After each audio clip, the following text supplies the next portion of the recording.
여러분 안녕하십니까? 전 세계는 쓰나미처럼 닥쳐온 코로나와 싸우고 있습니다. 이 싸움에서 진다면 국가도 사회도 개인도 모두가 무너질 수 있습니다. 세상의 모든 사람들의 힘겨운 싸움은 계속되고 있고 싸우고 또 싸워도 지금은 앞날을 예측할 수 없다지만은 그래도 우린 끝까지 싸워서 이 위기에서 벗어나야만 합니다.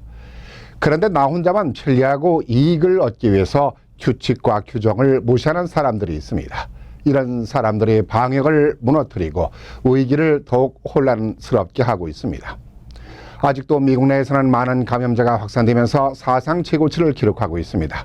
이런 상황에 뉴욕의 업소들이 테이블 거리를 유지하지 않고 종업원들은 마스크조차 제대로 착용하지 않는가 하면은 심지어는 실내 영업을 하다가 100여 곳이 넘는 업소들이 무더기로 적발이 됐습니다.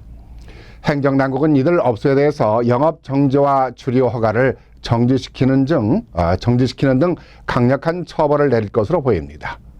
문제는 뉴욕에서 적발된 업소들이 우리와 상관없는 업소들이라고 생각할지 모르지만은 상당수 한인 업소들도 규정을 어기고 있는 현실이어서 앞으로 한인 업소들도 조사 대상이 될 것으로 보입니다.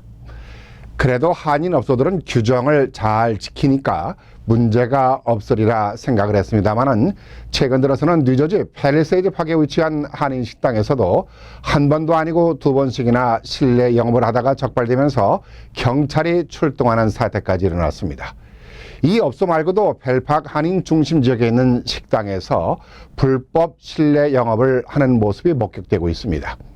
불법 실내 영업뿐만이 아니라 종업원들이 마스크를 제대로 쓰지 않고 턱에 걸친 채 서빙하는 모습들도 종종 목격할 수 있었습니다. 한인 동포들의 이런 모습을 목격하고도 한인 업소라고 신고를 자제하고 있다 보니까 당국의 눈을 피해갈 수 있었지만은 계속해서 불법 영업을 한다면은 아무리 한인 업소라고 해도 신고를 하게 될 것입니다. 경제가 어렵고 더위에 힘이 들겠지만은 지금의 상황을 극복하기 위해서는 좀 더 참고 규정을 지켜야 할 것입니다.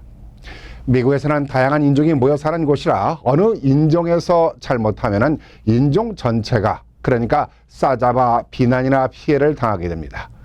만에 하나라도 규정을 지키지 않는 한인 업소로 인해서 코로나 감염자가 발생하는 일이 일어난다면은 개인이나 업소에 대한 불이익은 물론이고 한인 커뮤니티 전체에 대한 불신을 만드는 일입니다. 나의 모습은 한인 전체의 모습이라는 것을 생각했으면 합니다.